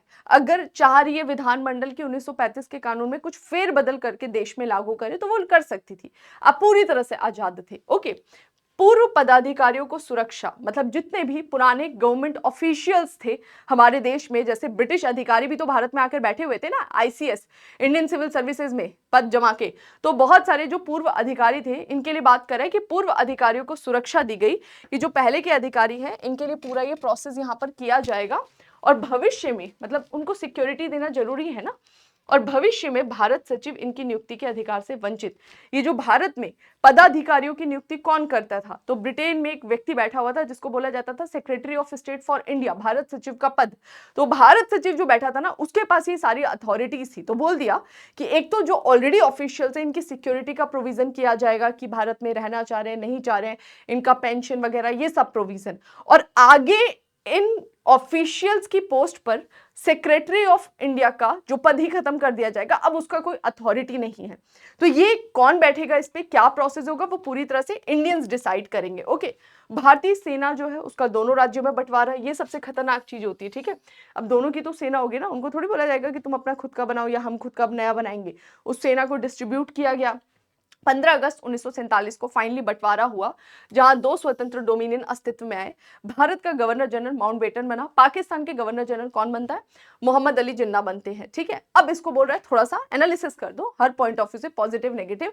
क्या था ये 1947 का एक्ट, पार्टीशन और इंडिपेंडेंस हमारे लिए फेवर में था या फिर नहीं था? फेवर तो ऑब्वियस है भाई, हमने इतनी लंबी लड़ाई लड़ी थी हमारी आजादी के लिए, अब हमको आजादी मिल रही है, तो नो डाउट हमारे लिए बहुत अच्छी चीज थी। लेकिन ऐसी आजादी अपने आप में बहुत भयानक थी जिसमें सैकड़ों हजारों लोग मारे गए थे, मतलब बाद में मारे गए, किस लिए, हिंसात्मक घटना हो गई जो सांप्रदायिक रूप से। ठीक है, तो मूल्यांकन क्या है, इसके द्वारा उपमहाद्वीप में अंग्रेजी सत्ता समाप्त हुई। ये हमारे लिए प्लस पॉइंट है कि फाइनली हमें 200 साल के अंग्रेजी राज के बाद से आजादी मिली। भारत और पाकिस्तान को संविधान निर्माण का इससे अधिकार मिल गया। ऐसा नहीं था कि इंडिया को संविधान निर्माण का अधिकार नहीं था, इंडिया तो 1946 में ही कॉन्स्टिट्यूएंट असेंबली कॉन्स्टिट्यूशन बना रही थी, पाकिस्तान तो खैर तब बना ही नहीं था। तो हमारी कॉन्स्टिट्यूएंट असेंबली कॉन्स्टिट्यूशन बनाई थी, लेकिन फिर भी जो थोड़ा बहुत भी ब्रिटिश गवर्नमेंट का उसमें एक ऑरा बना हुआ था, क्योंकि अब वो जा चुकी है, अब हम पूरे इंडिपेंडेंट हो गए, तो हमें फर्क ही नहीं पड़ता। अब क्या है, अब तो आप पूरी तरह से इंडिपेंडेंटली अपने हिसाब से जो चाहे वो कर सकते हैं। तो भारत और पाकिस्तान को संविधान निर्माण का पूरा अधिकार मिल गया। गवर्नर जनरल संवैधानिक प्रमुख बना, हालांकि वो गवर्नर जनरल के पास में कुछ ऐसा बहुत स्पेसिफिक पावर नहीं था, सिर्फ आपकी हेल्प करने तक के लिए ही वहां पर था। ठीक है, किंतु यह इस महाद्वीप के लिए एक बड़ी समस्या बन गया। क्या समस्या बन गया, ये जो पार्टीशन किया गया था, ये जो आजादी मिली है, इस आजादी में जो पार्टीशन किया गया है वो एक बहुत बड़ी समस्या बना, क्योंकि पार्टीशन बहुत सही तरीके से नहीं था। बहुत मतलब इतना जो हिंसात्मक घटनाएं घटी वो ऐसा हो गया कि दुश्मन के रूप में दिखने लग गए। ठीक है, वो चीज अच्छी नहीं हुई। तो यहाँ पर ये बोल रहे हैं कि ये जो विभाजन हुआ ये ऐसा विभाजन था कि आज तक ये हमारे देश के लिए एक समस्या बना हुआ है, इसके आज तक दुष्परिणाम देखने को मिलते हैं। समझ में आया? और इसमें नो डाउट ऐसा नहीं है कि जब एक ही हाथ से ताली बजती है, अगर मुस्लिम लीग का था तो कांग्रेस ने भी कहीं ना कहीं कुछ ना कुछ ऐसी गलतियां की हैं, या फिर बोल सकते हैं कांग्रेस के जो सदस्य थे उनके पास वो दूरदर्शिता नहीं थी, वो दूर का नहीं देख पाए कि हम जो आज कर रहे हैं इसका लॉन्ग टर्म में क्या इंपैक्ट पड़ सकता है। तो मुस्लिम लीग जो कर रही थी, कांग्रेस में दूरदर्शिता का अभाव था, और ब्रिटिश ने इसमें रोटी सेकने से बिल्कुल नहीं चूके। वो होता है ना, दो बिल्लियां लड़ती है तो बंदर उनका रोटी खा जाता है, वो वाला हिसाब किताब था। तो ओवरऑल जो है भारत को आज तक इसके दुष्परिणाम देखने को मिलते हैं। वास्तव में यह विभाजन धार्मिक नहीं था। जो लोग बोलते हैं कि धर्म के आधार पर विभाजन, बिल्कुल नहीं था। धर्म के आधार पर विभाजन ये होता है हिंदू इधर रहेगा मुस्लिम इधर रहेगा, नहीं, ऐसा कुछ था ही नहीं। पाकिस्तान बन रहा है जो बोल रहे हैं कि हम मुस्लिम्स को, जो माइनॉरिटीज है, उनको प्रोटेक्ट करेंगे। और हिंदुस्तान क्या बन रहा है, या भारत जो है वो बन रहा है क्या, कि ये सेक्युलर नेशन है, इसमें हिंदू, मुस्लिम, सिख, ईसाई, सभी जाति, सभी धर्म के लोग बिल्कुल मिलजुल के रह सकते हैं, जो आज हम लोग रहते भी है ना। तो ये धार्मिक आधार पर विभाजन था ही नहीं, क्योंकि करोड़ों मुसलमान आज भी हमें भारत में, उस समय भारत में रुके हुए दिखाई दिए। ठीक है, अब इसमें कोई भी ये ना बोले, बहुत सारे बच्चे ऐसे जो बाद में कमेंट करते हैं कि अरे ये मुस्लिम के लिए बोल रही है, ये ऐसा बोल रही है, वैसा बोल रही है। देखो, ये कुछ भी मैं नहीं बोल रही हूँ, जाकर स्पेक्ट्रम बुक उठाओ, वहां पर जो लिखा है उसको मैं सिर्फ एक्सप्रेस करती हूँ यहाँ पर। ठीक है, मेरा पर्सनल कोई पॉइंट ऑफ व्यू यहाँ पर नहीं दे रही हूँ, तो ये सब किताब में लिखा है और उसको ही मैं यहाँ पर बता रही हूँ। और ऐसे ही यूपीएससी पूछेगा, वहां पर भी आपको ऐसे ही एनालिसिस करना पड़ेगा और अपने आंसर्स देने पड़ेंगे कि क्या रीजन था भारत पाकिस्तान विभाजन का। तो आप किसी एक को दोषी नहीं ठहराएंगे, आपको मुस्लिम लीग का भी रोल दिखाना पड़ेगा, कांग्रेस का भी रोल दिखाना पड़ेगा, और ब्रिटिश गवर्नमेंट का भी रोल दिखाना पड़ेगा। समझ में आ गया? तो आपको हर एक पॉइंट ऑफ व्यू से चीजों को देखकर चलना है। अंग्रेजों की जल्द वापसी के निर्णय से उत्पन्न समस्या, ये जो अंग्रेजों ने अब बोला अभी हम जा रहे हैं, मतलब 1 साल बाद जाना था, वो तुरंत चले गए, उसका रीजन, उससे हमारा क्या पॉजिटिव या नेगेटिव इंपैक्ट पड़ा, इसकी बात कर रहा है राइटर। विभाजन की योजना के संबंध में सुनिश्चित और दूरदर्शितापूर्ण नीति का अभाव, कैसे भारत का पार्टीशन करना है, उसके लॉन्ग टर्म क्या इंपैक्ट होंगे, वो सब यहां पर नहीं देखा गया कि भाई ये जो हम तुरंत विभाजन का निर्णय ले रहे हैं, इसका पॉजिटिव क्या है, इसका नेगेटिव क्या है। तो वो जो जल्दी अंग्रेज गए, उससे कुछ दुष्परिणाम भी देखने को मिले, और वो क्या, वो किस वजह से देखने को मिले, क्योंकि आपके पास दूरदर्शिता देखो क्या है, बहुत सिंपल टर्म में मैं बोलूं कि आप आज क्या कर रहे हैं, ये किस चीज को सोच कर रहे हैं। मतलब आप कुछ भी आज कर रहे हो, अब आज आप पूरे दिन टीवी देख लो, ठीक है, आज आप पूरे दिन किसी से बतिया लो, है ना, गुड मॉर्निंग, गुड नाइट, आशिकी लड़ा लो, कुछ भी करो, आज आप पूरे दिन जाके घूम लो, सो लो, कुछ भी आप कर रहे हो जो आपको एंजॉय, मजा दे रहा है, मतलब आप एंजॉय कर रहे हो। ये आज की जो भी घटना कर रहे हो आप ये क्या सोच कर रहे हो कि 5 साल बाद मेरा क्या भविष्य होगा, जो मैं ये कर रहा हूँ या कर रही हूँ, 5 साल बाद इसका क्या इम्पैक्ट पड़ेगा, मैं अपने लाइफ के कौन से स्टेज में होऊंगा या होंगी, उस समय मेरी जीवन की क्या स्थिति चल रही होगी, क्या 5 साल बाद मेरे लिए ये चीजें मैटर करती होंगी, गुड मॉर्निंग, गुड नाइट, नहीं, फर्क ही नहीं पड़ेगा। और या तो आप ये सोच के कर रहे होगे कि अरे मुझे कल क्या है, मेरा कल क्या है इसके साथ में, मेरा परसों क्या है इसके साथ में, समझ में आ रहा है। तो जब हम लॉन्ग टर्म इंपैक्ट नहीं सोचते, हम सोचते हैं कि अरे आज तो मजा आ रहा है ना बात करने में, आज तो मजा आ रहा है सोने में, फिर कल भी मजा आ रहा है सोने में, अब टीवी देखने में, एक गेम खेलने में। तो जब आप दूरदर्शिता आपकी नहीं होती है, तो आप कुछ इस तरह की गतिविधियां करते हो। और जो दूरदर्शिता वाला बच्चा होता है या लोग होते हैं, वो जानते हैं कि मैं आज जो कर रहा हूँ इसका, भले आज मुझे मजा नहीं आ रहा है, आज मुझे रात भर जाग कर पढ़ना पड़ रहा है, मुझे अपने मन को मनाना पड़ रहा है किसी से बात नहीं करने के लिए, कोई भी एक्टिविटी, लेकिन लॉन्ग टर्म इसका बहुत अच्छा इंपैक्ट दिखाई देगा। कब? जब आप ऑफिसर बन के बाहर निकलेंगे। तो उसको बोलते हैं दूरदर्शिता। तो यहाँ पर यही बोल रहा है कि विभाजन में ये जो अंग्रेज जल्दी गए, इससे क्या क्या समस्याएं हुई। इससे बोल रहा है कि विभाजन की योजना के संबंध में इनके पास में कोई सुनिश्चित तो था नहीं, कैसे प्लान करना है, वो तो बस आनन फानन में ला दिया गया माउंटबेटन प्लान। तो सुनिश्चित और दूरदर्शितापूर्ण नीति का अभाव था, सही तरीके से पार्टीशन नहीं हुआ। माउंटबेटन का यह मानना था कि उन्हें भारत और पाकिस्तान दोनों का जनरल बनाया जाएगा। इनका ये कहना था कि देखो अभी हम बांट दे रहे हैं फटाफट, जब हम आजादी मिल जाएगी, पार्टीशन हो जाएगा, तो माउंटबेटन बोल रहा था कि देखो मैं ही तो दोनों जगह का जनरल बनने वाला हूँ, गवर्नर जनरल, ठीक है। तो मैं दोनों जगह का जब जनरल बन जाऊंगा, तो दोनों के बीच में जो भी इश्यूज होंगे उसको मैं रिजॉल्व कर दूंगा। लेकिन ऐसा हुआ नहीं, ठीक है। तो अब हुआ नहीं तो उससे प्रॉब्लम हो जाएंगी, ठीक है। आपने जो सोच कर जल्दी विभाजन किया था कि हम इसको मैनेज कर लेंगे, वो तो आप कर ही नहीं पाए। सीमा आयोग रेड क्लिफ की घोषणा करने में अनावश्यक देरी, जो रेड क्लिफ के द्वारा जो पूरा प्रोसेस किया गया था उसमें बहुत डिले हुआ, उसकी वजह से बहुत सारे इश्यूज आए। देखो लोग मूव कर रहे हैं एक जगह से दूसरी जगह, बाउंड्रीज डिसाइड हो रही है जो कुछ समय बाद सील होने वाली है। मतलब आप एक शहर से दूसरे शहर घूमने नहीं जा रहे हो, आपको पता होगा कि भारत से पाकिस्तान गए तो उधर से लौट के नहीं आने का, या यहाँ वहां से यहाँ है तो नहीं जा सकते। मतलब आप कंट्री में जा सकते हो, लेकिन ये नहीं कि आपका जब मन करेगा ऐसे डगरते हुए चले जाओगे, नहीं कि वो मेरा गांव है, मुझे जाना है, मेरा एक बर्तन छूट गया। तो वो जो रेड क्लिफ जो सीमा आयोग बनाया था, जिसका अध्यक्ष रेड क्लिफ था, उसने जो डिले किया ना, उसकी वजह से बहुत सारे कॉम्प्लिकेशंस आए। तो बोल रहे कि जल्दी वापसी का जो निर्णय था, इससे क्या समस्याएं हुई, क्योंकि यहाँ पर अभी पूरा प्रोसेस नहीं हुआ था, ठीक है। और ये जो जल्दी इन्होंने बोला कि हम करके बाद में मैनेज कर लेंगे, वो भी आपको मौका नहीं मिला। तो कुल मिलाकर इसका थोड़ा सा नेगेटिव इंपैक्ट हमें दिखाई दिया। अब यहाँ पर कुछ और चीजें हैं जो बुक में बता रहा है, इसको मैं जल्दी से आपको समझा देती हूँ। क्या? राज्यों का एकीकरण, राज्य बेसिकली रियासतों का एकीकरण। देखो जब भारत को आजादी मिली थी, ठीक है। ये तो रहा पाकिस्तान का पूर्वी हिस्सा, ये रहा पाकिस्तान का पश्चिमी हिस्सा, इसको बोला गया क्या, पूर्वी पाकिस्तान, ठीक है। 1947 में ये पूर्वी पाकिस्तान के रूप में नजर आया और 1971 में इसी को क्या बोला गया था, बांग्लादेश के रूप में एज अ इंडिपेंडेंट कंट्री हमें ये दिखाई दिया। तो आज इसका ये फॉर्म है, ये फॉर्म खत्म हो गया। ये रहा आपका पश्चिमी पाकिस्तान या फिर अब ये पाकिस्तान के रूप में जाना जाता है। अब ये रहा हमारा पूरा देश, इधर आ जाओ, हमारे 2 यूनियन टेरिटरी छोड़ने का नहीं से, अंडमान निकोबार और लक्षद्वीप। तो ये रहा हमारा देश जिसे आप बोल रहे हो भारत, ठीक है। अब क्या है कि ये जो हमारा देश है ना, ये जब आजाद हुआ था तो ये ऐसा नहीं दिख रहा था, इसके अंदर बहुत सारी छोटी छोटी क्या थी, रियासतें थी, ठीक है। मोर देन 500, अगर मैं अप्रॉक्स डाटा की बात करूं डेट, तो क्या बताते हैं कि 552 हमें भारत में रियासतें दिखाई देती है, प्रिंसली स्टेट्स दिखाई देती हैं। इन 552 रियासतों को 1947 के एक्ट में फ्री कर दिया गया था कि देखो, पहले नहीं, पहले इन्होंने बोला था जब कांग्रेस रेडी हो गई थी ना विभाजन के लिए, तब ब्रिटिश गवर्नमेंट ने ये बोला था कि देखो, रियासतों को अब किसी एक से मिलना पड़ेगा, या तो वो रियासत पाकिस्तान का हिस्सा बन जाए या वो रियासत कांग्रेस का, सॉरी, भारत का हिस्सा बन जाए।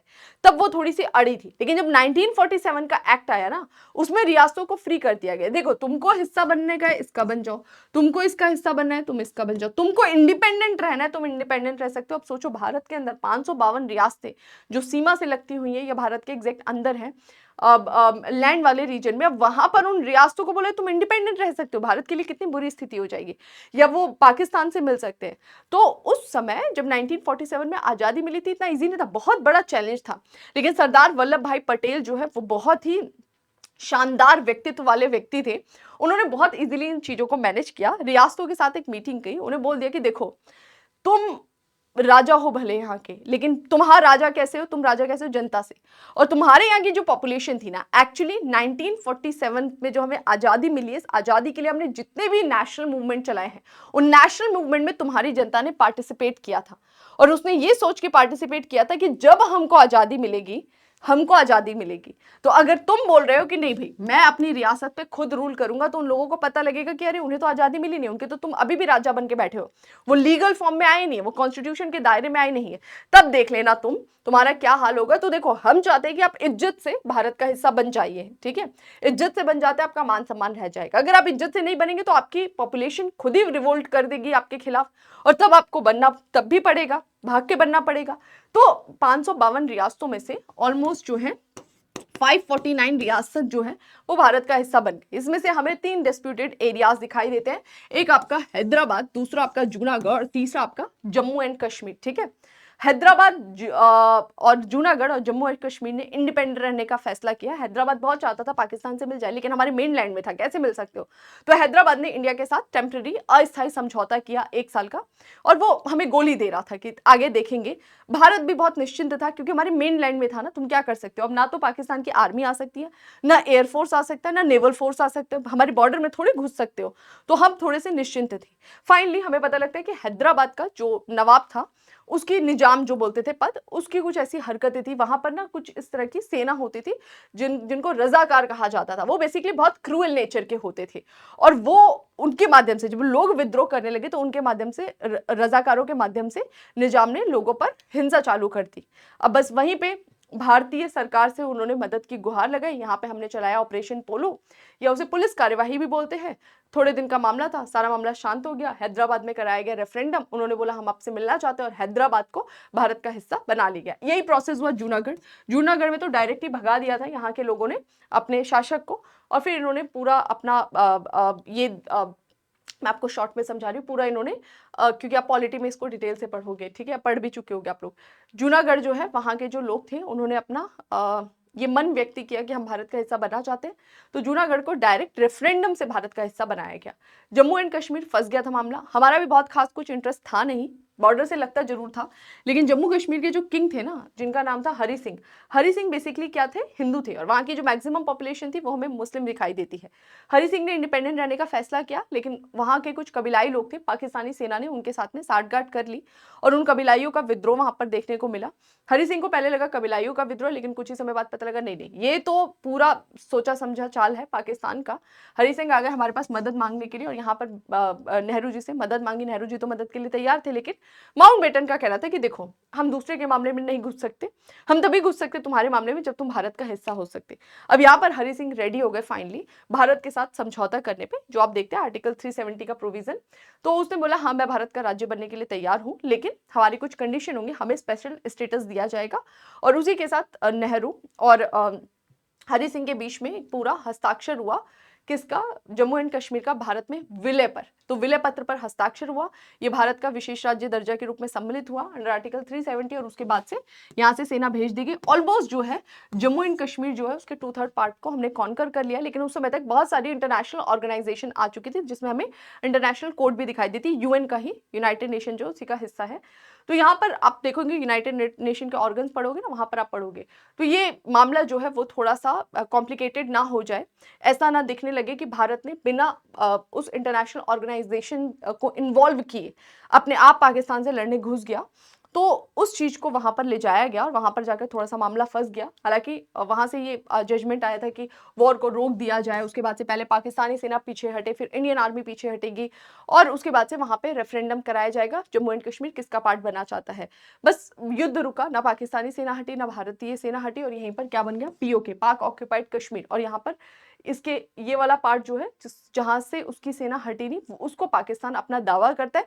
भारतीय बोलते हैं कि भाई हमारा लीगली तो हमारा है ना, हरि सिंह हमारे साथ में पूरा हस्ताक्षर करके गए ना विलय पत्र पर, तो एक्चुअल तो वो हमारा ही हिस्सा है, तो हम उसको इंडिया का पार्ट काउंट करते हैं, वो अपना हिस्सा बनाता है। तो बस कुल मिला के ये, और चाइना जो है बीच बीच में गेंद फेंकता रहता है, वो भारत का कान काट देता है यहाँ पर, ठीक है।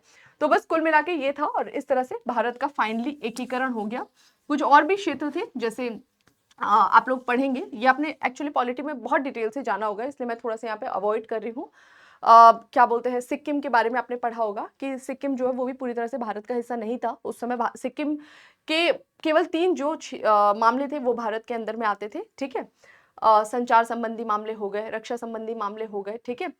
तो ये कुछ मामले थे जो हम देख रहे थे सिक्किम के, और फिर हम आगे देखते हैं कि वहाँ के लोगों ने पूरा का पूरा ये एक तरह से उन्होंने भी अपना मन दर्शाया कि हम भारत का हिस्सा बनना चाहते हैं, और वहाँ के जो शासक थे उनको रिप्लेस करके उन लोगों ने खुद ही अपने आप ये शो किया कि भाई हम प्रॉपर कॉन्स्टिट्यूशनल दायरे में आना चाहते हैं। तो वहाँ पर रेफरेंडम कराया गया और उसे भी कॉन्स्टिट्यूशनल दायरे में ले आया गया, पूरी तरह से भारत का एक राज्य का दर्जा दे दिया गया, ठीक है। तो इस तरह से 1 बाय 1 ये चीज़ें हुई। इसके बाद भी एक लंबा प्रोसेस चला, क्योंकि जब भारत को आज़ादी मिली थी उसके बाद से भारत में जितने भी क्षेत्र थे, कुछ तो ऐसे क्षेत्र थे जिस पर ब्रिटिश जो है गवर्नर के माध्यम से रूल करते थे, ठीक है। कुछ ऐसे क्षेत्र थे जहां पर ब्रिटिश जो कमिश्नर्स होते थे, आयुक्त होते थे, उनके माध्यम से रूल करते थे। कुछ भारत में क्या थी बच्चों, रियासतें थी, है ना, प्रिंसली स्टेट्स थे। और कुछ ऐसे क्षेत्र भी थे जो पहले भारत का हिस्सा नहीं थे, बाद में उसे अर्जित किया गया था, जैसे अंडमान निकोबार। ब्रिटिश चाहते थे इसको एंग्लो इंडियन के लिए रख दिया जाए, है ना, इसको वो as a cellular jail use करते थे, काला पानी की सजा के लिए इधर ही भेजते थे। लेकिन हमने बोला नहीं, ये हमारे ही हिस्सा बनेगा। इसी तरह लक्षद्वीप है, इस पर भी जाके हम अपना झंडा फहरा आए थे। तो कुल मिला के भारत में जो अलग अलग राज्यों की स्थिति बनी हुई थी, इस पर कॉन्स्टिट्यूएंट असेंबली को डिसीजन लेना था। बहुत सारे कमीशंस बने थे।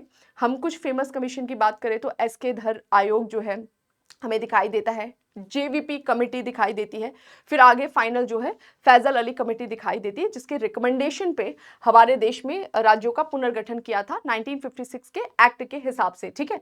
तो यहाँ पर राइटर यही बोलता है कि ये जो भारत है ना वो काफी इस तरह से दिख रहा था, कॉन्स्टिट्यूएंट असेंबली के सामने चैलेंज था, और कॉन्स्टिट्यूएंट असेंबली में बहुत सारे मेंबर कांग्रेस के बैठे हुए थे, जिन्होंने कांग्रेस ने 1920 में अपनी प्रांतीय कांग्रेस का गठन किया था। वो प्रांतीय कांग्रेस जो बन रही थी ना, वो भाषा के आधार पे बन रही थी कि भाई साउथ में बन रही है तो उसमें उसी भाषा के जो लीडर होंगे वो लीड करेंगे। उस समय कांग्रेस ने ये दर्शाया था कि कल को जब देश को आजादी मिलेगी तो हम देश में जो राज्य भी बनाएंगे वो भी भाषा आधारित राज्य बनाएंगे। भाषा आधारित राज्य मतलब, अब मैं आपको छोटा सा एग्जांपल देती हूँ, जैसे ये मद्रास वाला पूरा क्षेत्र था, मद्रास का जो नदन पार्ट था ना, यहाँ पर हमें तेलुगु भाषा भाषी लोग दिखाई देते, ठीक है, और इसका जो सदन पार्ट था यहाँ पर तमिल भाषा भाषी लोग दिखाई देते। अब साउथ में बहुत ज्यादा कॉम्प्लिकेशंस कब दिखते थे, जब मान लो कोई भी ऑफिशियल वर्क किस में होगा, एक लैंग्वेज में, 2 लैंग्वेज में, लेकिन वो एक ही क्षेत्र है, अगर वो एक ही राज्य है और उसमें 2 या 3 भाषा भाषी बोलने वाले लोग हैं तो उनके लिए प्रॉब्लम हो जाएगा ना। तमिल तेलुगु को समझ में आ रहा है, तेलुगु को तमिल समझ नहीं आ रहा है, समझ में आ रहा है। और को क्लास में कोई टीचर अपॉइंट होके गया, उसको तमिल आ रहा है, किसी बच्चे को तेलुगु आ रहा है, समझ पा रहे हो। तो लैंग्वेज बहुत जरूरी होता है कम्युनिकेशन के लिए। अब आप नॉर्थ के, आप साउथ में जाइए, आपको एक बहुत बड़े मास को एड्रेस करना होगा। आप कैसे एड्रेस करोगे? इंग्लिश से। इंग्लिश क्या सबको आती होगी? नहीं आती होगी। तो उस सिचुएशन में क्या, आजकल तो ट्रांसलेटर आ गए, लेकिन वो ट्रांसलेटर भी कितना अच्छा आपकी बात को एक्सप्रेस कर सकता है। नो डाउट जो बात मैं बोलूंगी एक ट्रांसलेटर उस तरीके से, उस इफेक्टिव वे से नहीं बोल पाएगा, है ना। तो वो बहुत बड़ी कॉम्प्लिकेशंस थी। तो उसको लेकर कांग्रेस ने पहले वादा किया था, लेकिन जब हमें आजादी मिली, आपको पता है कितना गड़बड़ हुआ पड़ा था। कांग्रेस के लिए बहुत चैलेंजिंग था कि सारे स्टेट्स को लैंग्वेज के हिसाब से बनाया जाए। एडमिनिस्ट्रेटिवली भी चैलेंजिंग था, सारे बॉर्डर्स चेंज करना, फिर उसके लिए अलग प्रशासनिक ढांचा बनाना, और कुछ जो कमिटीज बनाई गई थी जैसे एस के धर कमेटी, जेवीपी कमेटी, इन कमिटीज ने रिकमेंडेशन में बोला कि जरूरत नहीं है, हम इसको थोड़ा सा डिले कर सकते हैं। जो भाषा के आधार पर राज्यों का गठन है, इसको हम थोड़ा डिले कर सकते हैं। अभी हमारे लिए चैलेंजिंग क्या है? एडमिनिस्ट्रेशन। तो हमारे लिए एडमिनिस्ट्रेशन और फाइनेंस, ये दो चैलेंजेस है, उसको ज्यादा ध्यान रखना चाहिए। और उसी के आधार पे जब 26 जनवरी 1950 को हमारा कॉन्स्टिट्यूशन एग्जीक्यूशन में आया, तो उस समय हमारे देश में जितने भी राज्य थे, क्षेत्र थे, उनको 4 भागों में बांट दिया गया। खंड क, ख, ग, घ, A B C D, 4 parts में डिवाइड किया। ए में जिसमें ऐसे स्टेट्स आ रहे थे बेसिकली जहां पर ब्रिटिश गवर्नर्स के माध्यम से रूल करते थे, जो होते थे ना राज्यों के, प्रांतों के गवर्नर। बी में ऐसे स्टेट्स थे जो बड़ी रियासतें थी, वो उस कैटेगरी वालों को इसमें डाल दिया गया था, ठीक है। सी में आ रहे थे छोटी रियासतें और कमिश्नर्स या आयुक्तों के माध्यम से शासन करने वाले क्षेत्र। डी में अर्जित क्षेत्र, जो भारत का हिस्सा नहीं थे, बाद में बने, जैसे अंडमान निकोबार, ठीक है। तो ये जो 4 कैटेगरी वाले स्टेट सामने आए ना, इसने लोगों को थोड़ा सा विद्रोही बना दिया, स्पेशली साउथ से। दक्षिण भारत का ये वाला जो क्षेत्र था ना, जिसको मद्रास कहा जा रहा था, यहाँ पे तेलुगु भाषा भाषी लोग डिमांड कर रहे थे कि भाई हमको अलग से तेलुगु भाषा भाषी क्षेत्र को तमिल से अलग करके आंध्र प्रदेश एक राज्य बनाया जाए, इंडिपेंडेंट स्टेट बनाया जाए, मतलब सेपरेट स्टेट बनाया जाए। यहां पर इस डिमांड को करते हुए 1942 में पोटी श्री रामलू जी, जो एक बहुत बड़े लीडर थे, वो आमरण अनशन पे बैठ गए। लगभग 52 से 56 दिनों की भूख हड़ताल करते हुए उनकी मृत्यु हो गई। और वो एक बहुत बड़ी चीज होती है कि आपका कोई लीडर आपको लीड कर रहा है, अनशन पे बैठा, और आपके लिए उसने उसका डेथ हो जाए तो लोगों में क्या आ जाएगा, फिर हिंसा आ जाएगी ना। तो बस यहाँ पर वही स्थिति आई सामने। गवर्नमेंट ने अपने हाथ खड़े करे, इमीडिएटली बोला कि हम बना रहे हैं हमारे देश का भाषा आधारित राज्य। तो तेलुगु भाषा भाषी लोगों को शांत किया, और फाइनली अक्टूबर 1953 में हमारे देश का पहला भाषा आधारित राज्य सामने आया, जिसको बोला गया आंध्र प्रदेश, ठीक है। अब क्या एक आंध्र प्रदेश बन गया तो सब लोग शांत हुए, सब अच्छा अब हम भी अनशन पर बैठेंगे, हमें भी चाहिए भाषा आधारित राज्य। तो गवर्नमेंट ऑलरेडी प्रिपेयर्ड थी, ठीक है। गवर्नमेंट ने ना केवल आंध्र प्रदेश बनाया, बल्कि इसके साथ में एक स्टेट रीऑर्गेनाइजेशन कमेटी का फॉर्मेशन किया 1953 में। क्या? स्टेट रीऑर्गेनाइजेशन कमेटी, राज्यों का पुनर्गठन करने के लिए एक आयोग बनाया गया, जिसका ये काम था कि सजेस्ट करे कि किस तरह से हम स्टेट को रीऑर्गेनाइज करें। ओके, स्टेट रीऑर्गेनाइजेशन कमेटी को फैजल अली कमेटी भी बोलते हैं। इसके जो अध्यक्ष थे फैजल अली थे, 2 और मेंबर्स थे, पनिक्कर जी और हृदयनाथ कुंजरू जी। इस कमेटी ने अपनी रिपोर्ट दी 1955 में, और इस कमेटी ने अपनी रिपोर्ट दी, एक सेकंड क्या हो गया ये, ओके, इस कमेटी ने अपनी रिपोर्ट दी 1955 में, और उस रिपोर्ट में इसने बोला कि भाषा आधारित राज्यों का गठन किया जाना चाहिए, ये जरूरत है। और आपको ध्यान रखना है कि कोई भी ऐसा क्षेत्र नहीं है जहां पर सारे लोग एक ही लैंग्वेज को प्रेफर करते हो। तो अगर 70% एक लैंग्वेज को बोलने वाले तो 30% दूसरे, जैसे पंजाब वाला जो पूरा रीजन हरियाणा सेपरेट हुआ, तो ऐसा नहीं होगा ना कि पंजाब में पूरे पंजाबी होंगे, वहां आज भी कुछ हरियाणवी होंगे जो कि जाट होंगे, जो कि अपनी हरियाणवी भाषा बोलते होंगे, और हरियाणा में भी कुछ पंजाबी होंगे। तो इसने बोला कि बेसिकली आपको 2 लैंग्वेज को प्रेफरेंस देना होगा, जो भी आपके एडमिनिस्ट्रेटिव वर्क होंगे, ताकि वो 30% पॉपुलेशन को नेग्लेक्ट नहीं किया जा सके। ओके, तो इस आधार पे इसने पूरा रिकमेंड किया, और इसने ये बोला कि जो आपने रायता फैला रखा है ना 4 स्टेट्स वाला, इसको खत्म करो। आप केवल ये प्रोविजन लाओ, क्या? स्टेट्स और यूटीज का। स्टेट जो होंगे जिसके पास अपना पूरा का पूरा लेजिस्लेचर स्ट्रक्चर होगा, लेजिस्लेटिव असेंबली होगी या काउंसिल अगर वो बनाना चाहे, पूरा वो इलेक्शन वाला प्रोविजन, वहां से सीएम बनेंगे। और दूसरा इसने बोला यूनियन टेरिटरी केंद्र शासित प्रदेश, यानी केंद्र उसका शासन देखेगा, ठीक है। तो ये पूरा इसने स्ट्रक्चर दिया, इस पर काम किया गवर्नमेंट ने, और बहुत थोड़े से चेंजेस के साथ में जो हमारी पार्लियामेंट गवर्नमेंट है 1956 में एक्ट लेकर आती है जिसका नाम है स्टेट रीऑर्गेनाइजेशन एक्ट, और उसके आधार पे इस पूरी सिस्टम को खत्म करके हमारे देश में राज्य और केंद्र शासित प्रदेशों का गठन किया गया। तो क्या 1956 के बाद हमारे देश में कोई स्टेट या कोई यूनियन टेरिटरी नहीं बना? बनता रहता है भाई, ये तो डिमांड है ना। प्रोग्रेसिव है हमारा कॉन्स्टिट्यूशन जो बोलता है समय समय पे हम चेंजेस कर सकते हैं। तो 1956 के बाद भी बहुत सारे स्टेट्स और यूटीज बनते आए हैं, बदलते आए हैं। समझ में आ गया? चलिए आप लोग मुझे एग्जाम्पल में बताइएगा लेटेस्ट जो है कौन सा स्टेट या यूटी बना है, मिटा है, क्या है, जल्दी से मुझे कमेंट सेक्शन में बताइएगा, ठीक है। चलो अभी आगे बढ़ जाते हैं। नेक्स्ट क्या बोल रहा है, अब इसका मैंने बहुत फैक्ट नहीं लिखवाया। पॉलिटी में आप जब चैप्टर पढ़ते हैं ना making of the constitution Laxmikanth में, तो वो आपका पूरा वहां पर सेशन है, डिटेल से बताया है। तो मैं आपको थोड़ा सा बस यहाँ पर ब्रीफ करना चाह रही थी ताकि आप चीजों को कनेक्ट कर पाए।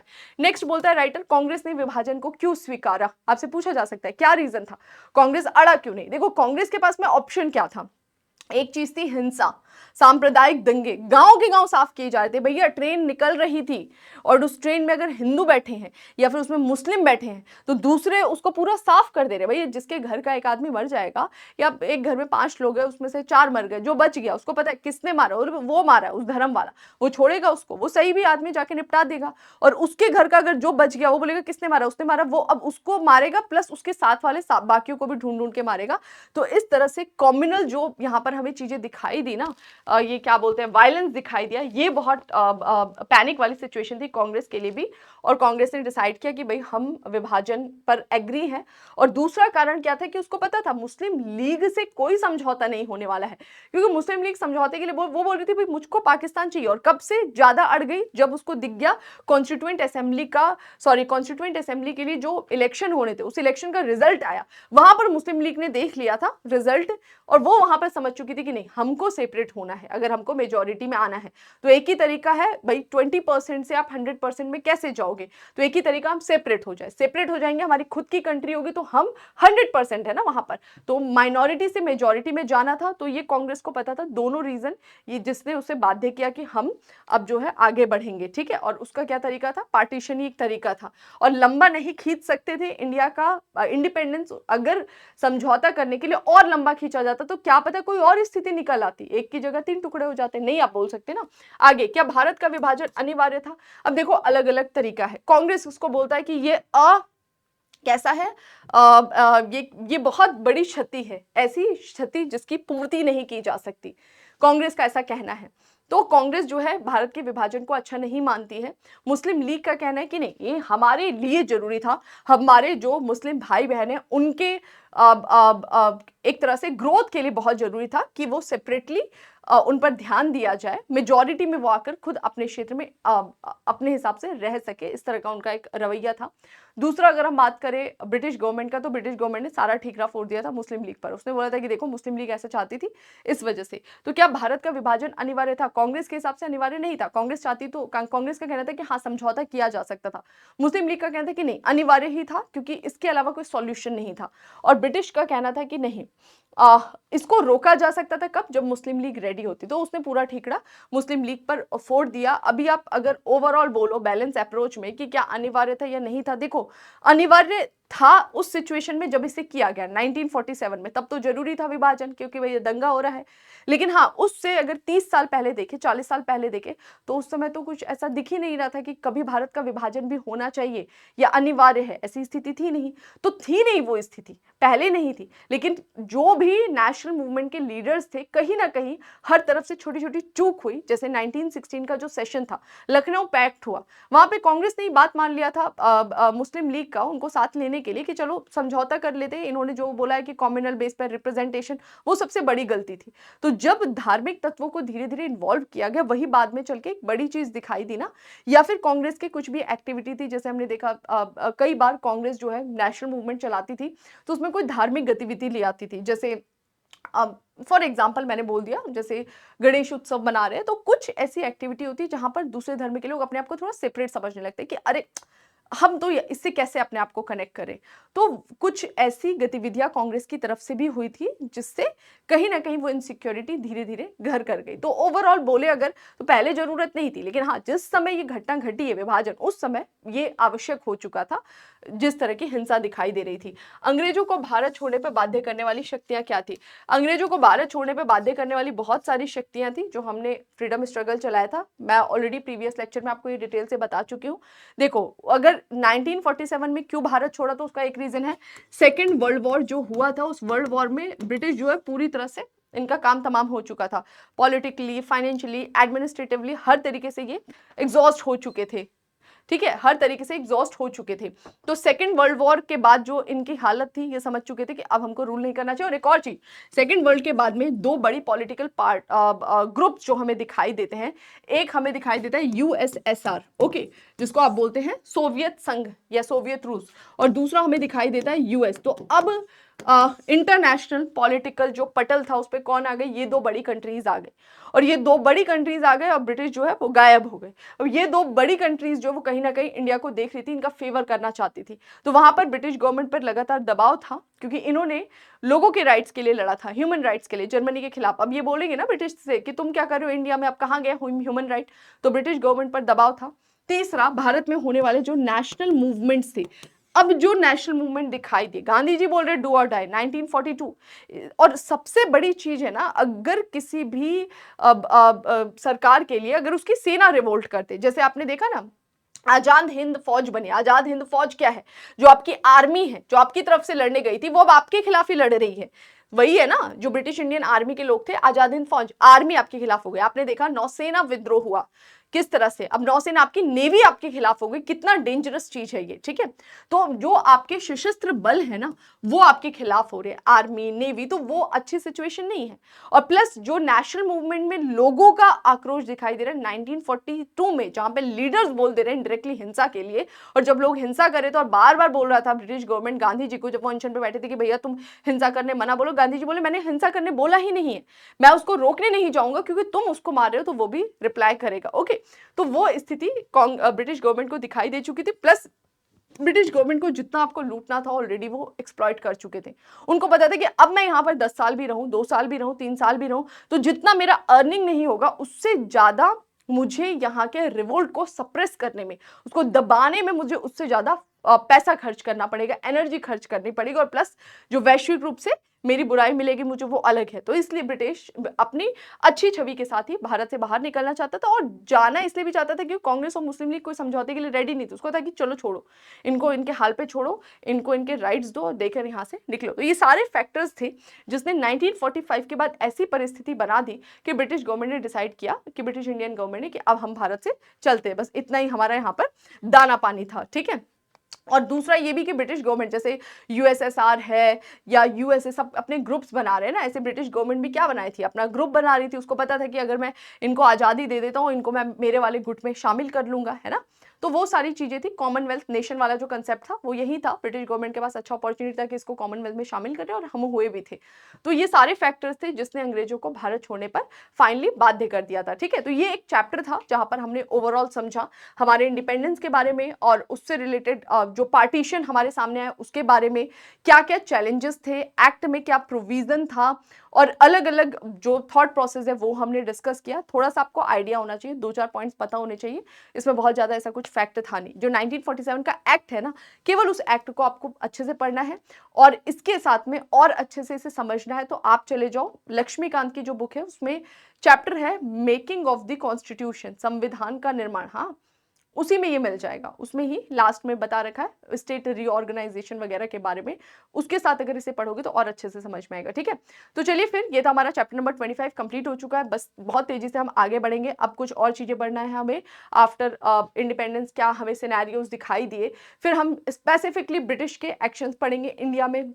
पॉलिटिकली क्या उनका रोल रहा, फाइनेंशियली क्या उनका रोल रहा, एडमिनिस्ट्रेटिवली क्या रोल रहा, या हमारे संचार को लेकर उन्होंने क्या क्या काम किया, नहीं किया, पॉजिटिव इम्पैक्ट, नेगेटिव इम्पैक्ट, ये सब हम डिटेल में एनालिसिस करेंगे, ठीक है। रिवीजन करते रहिए, कोई भी डाउट हो आप कमेंट सेक्शन में बताइएगा। मिलते हैं नए सेशन में कुछ इन्फॉर्मेशन के साथ, तब तक अपना ध्यान रखिए। Thank you.